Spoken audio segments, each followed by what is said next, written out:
I should have asked more questions about Eduardo before I moved in, but I was in a hurry. I had just landed in Recife, and the exchange program placed me in a shared apartment near the university. 2 bedrooms, cheap rent, already furnished. It looked fine.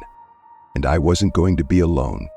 The apartment was on the 4th floor of an old building with no elevator. The tiles were loose, the paint was peeling, and the kitchen light buzzed whenever it stayed on too long. But it worked. It was fine. The other tenant was a Brazilian guy named Eduardo. He didn't say much when I arrived, just nodded once, showed me where the plates were, and went back to his room. We didn't talk much after that. But there were rules. Not written down, not spoken, just he always locked his door.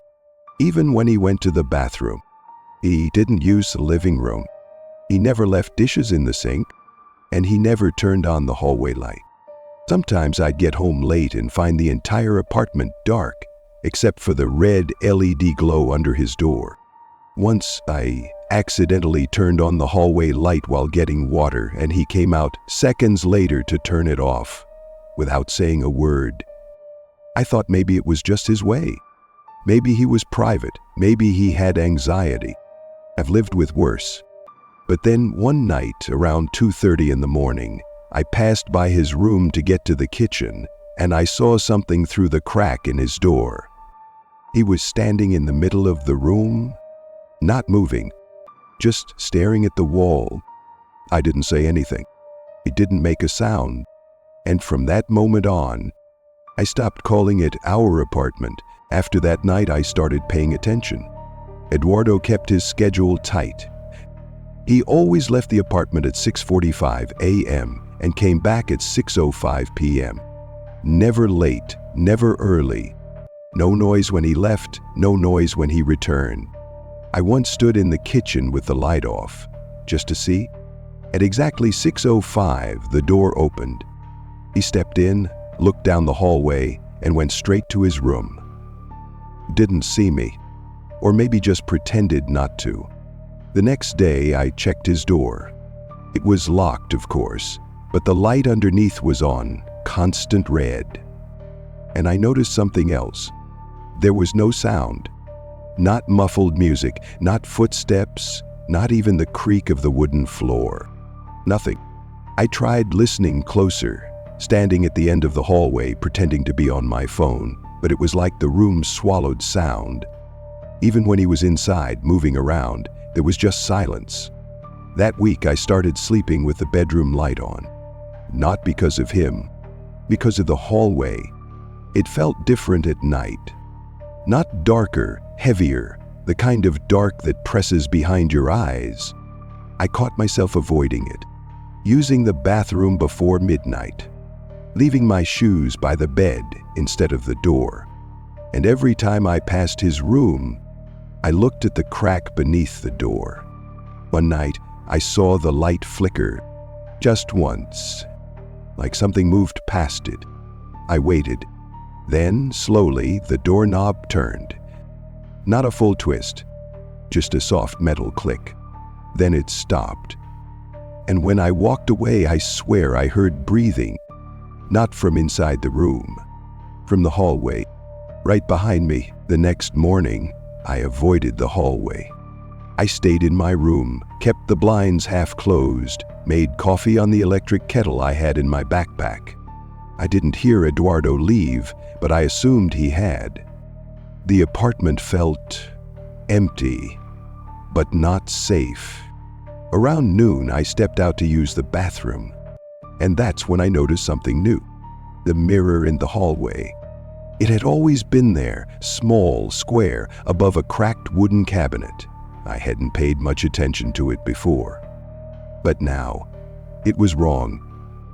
The frame was crooked, the glass had smudges on the inside, and when I stood in front of it, I saw something I didn't expect.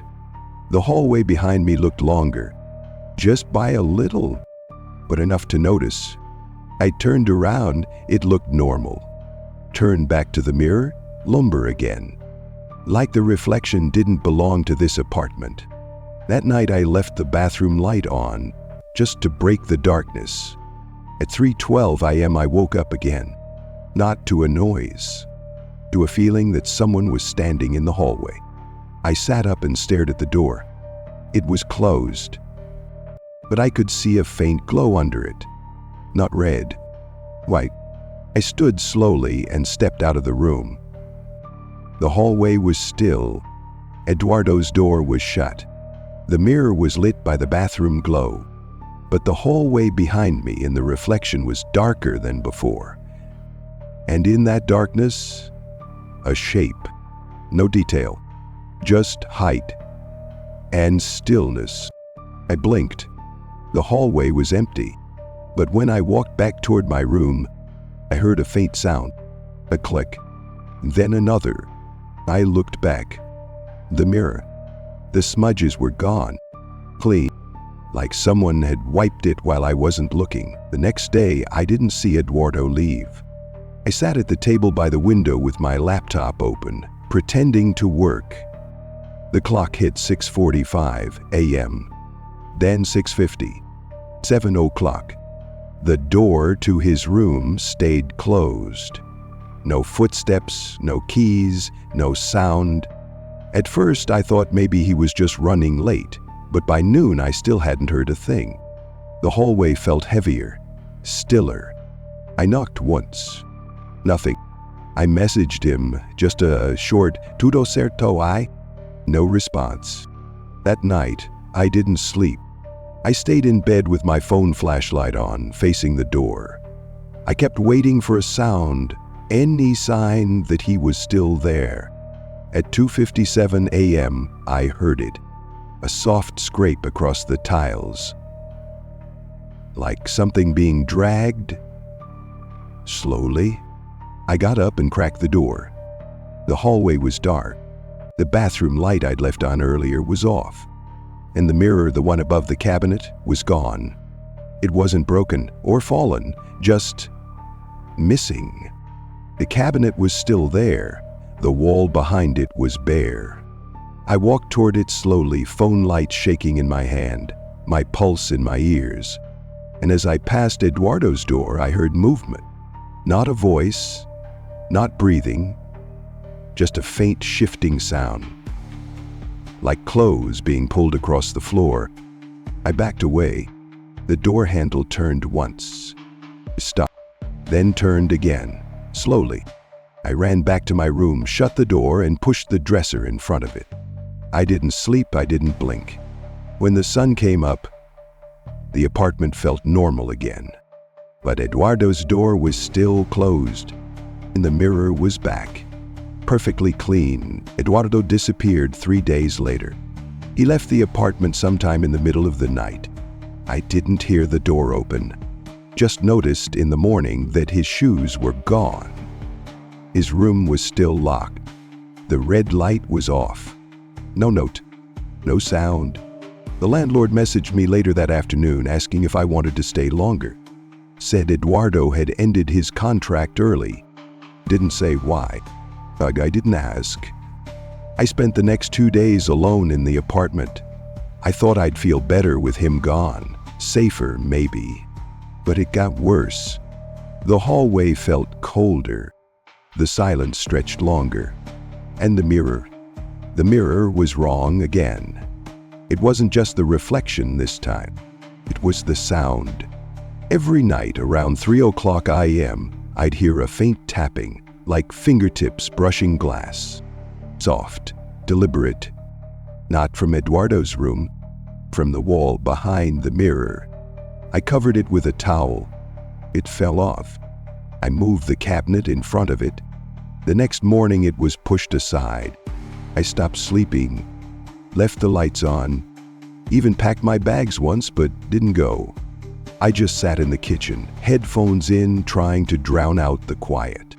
But it always found a way back. On my last night, the power went out at exactly 2:59 a.m.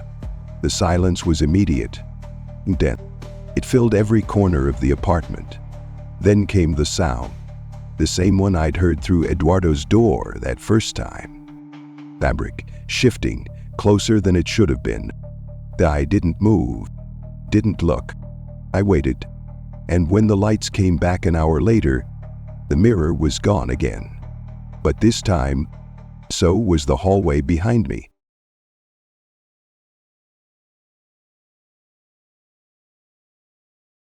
I should have trusted my first impression of the apartment. I'm 31 from Sweden, and I came to Sao Paulo for a postgraduate program in design. I found the listing online. A woman named Isabella was renting a room in her place just for female students. It was in Santa Cecilia, close to the metro, quiet street, lots of trees. The photos looked normal. A little outdated, maybe, but clean. She was polite when I arrived. Not warm, not rude, just new. She showed me the kitchen, the laundry area, the shared bathroom, and then she pointed to the far end of the hallway. "That's your room," she said. "I don't go in there. You have your own key." The door was already open. The space was small, twin bed, old desk, curtain that didn't fully close. There was a wooden wardrobe built into the wall, and the floor was polished concrete that clicked under my shoes. I said thank you. She nodded once and went back to her room. From that point on, we barely spoke. The apartment had a strange layout. Long hallway, no windows facing the street, just a thin shaft of light from the kitchen door in the back. At night, the place went silent. Not quiet, silent. No TVs, no fans, no neighbors above or below. Just the occasional groan of the pipes and the soft sound of my own breathing. The second night, I woke up around 3:00 a.m. No sound, no light, but the wardrobe was open.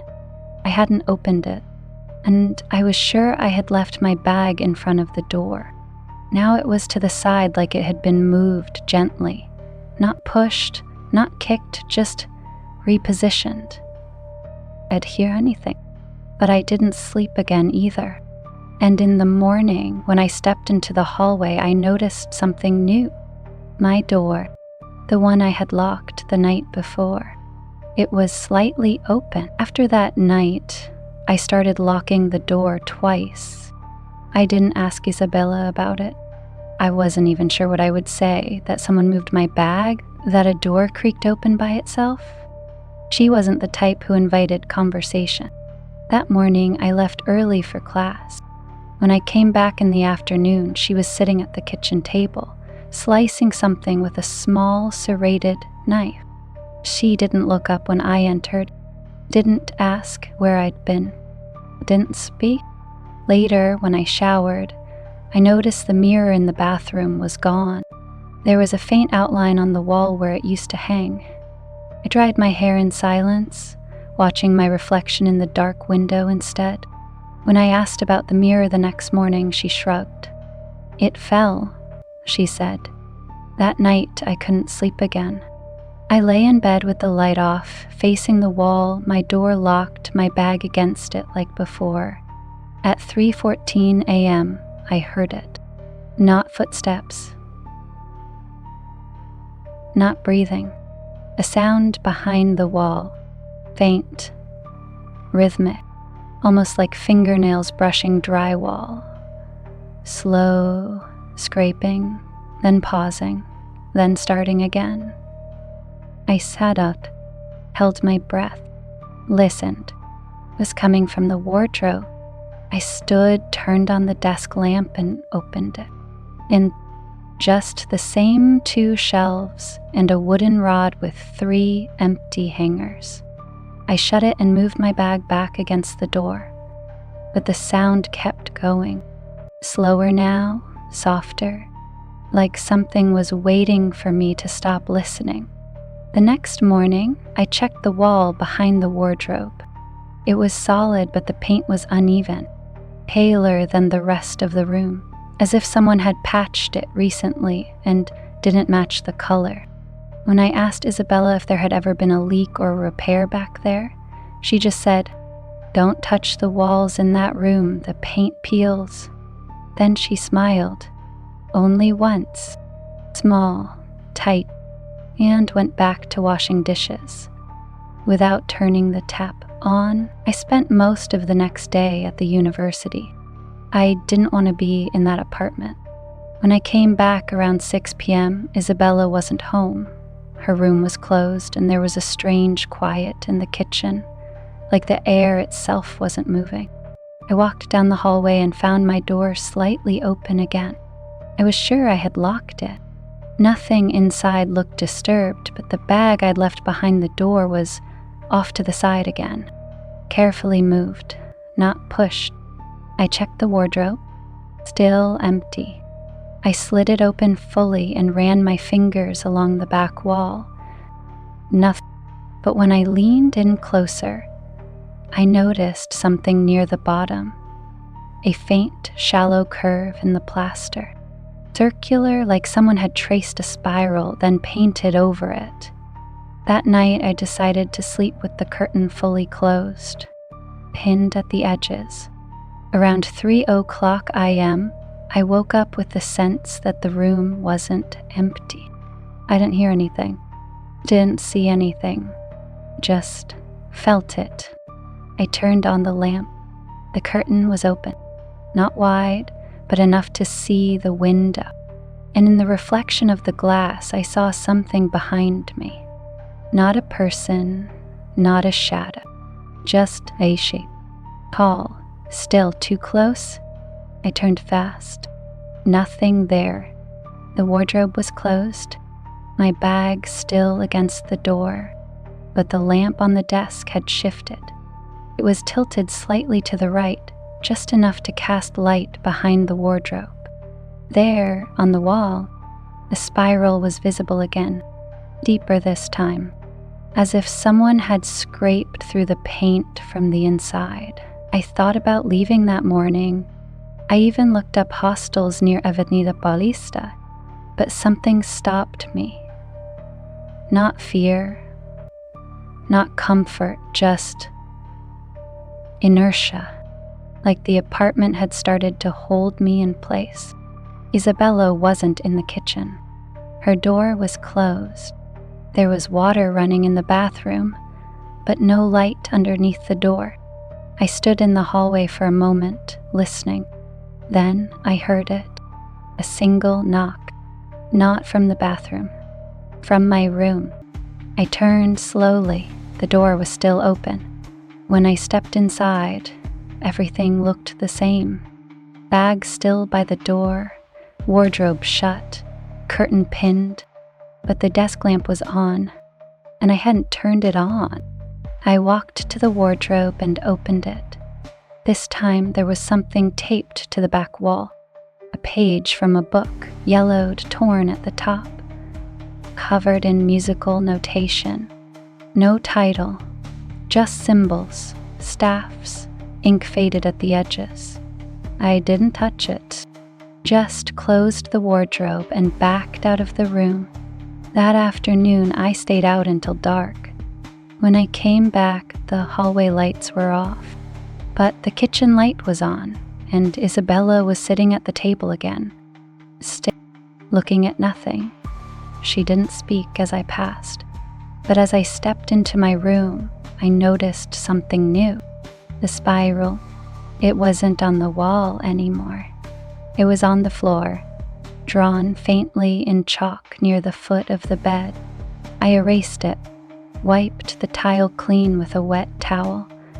Didn't ask questions, didn't sleep, and just before sunrise, I saw the wardrobe had shifted. Not open, not broken, just a few centimeters off the wall, like something behind it had started to push through. I left at dawn, didn't wait for coffee, didn't tell Isabella, just packed, unlocked the gate, and stepped out into the cold, empty street. The sky over Santa Cecilia was gray, muted, and for the first time since I arrived, I noticed the silence outside matched the one inside. I checked into a hostel near the city center. Shared dorm, noisy hallway, blinking fluorescent lights. It felt better, safer. That night, I slept with the window open. Let the city in. Trams, voices, music from somewhere far off. But even with all that noise, I still woke up at 3:00 a.m., and I don't know why. I turned on the bedside lamp and stared at the ceiling. There was nothing in the room, no movement, no sound, but something was off. The air felt wrong, flat, heavy, like it hadn't been touched in hours. I sat up and looked around the room. That's when I saw it. My bag, the same one I had placed beside the bed when I arrived. It had shifted, just slightly, a few centimeters to the right, as if someone had moved it while I slept. I got up slowly, heart pounding, and crouched beside it. There was a mark on the floor beneath it, faint, curved. I wiped it with my sleeve, then checked the mirror on the closet door just to be sure. My reflection stared back, but the room behind me was darker than it should have been. And in that shadow, a shape, not moving, not breathing, just watching.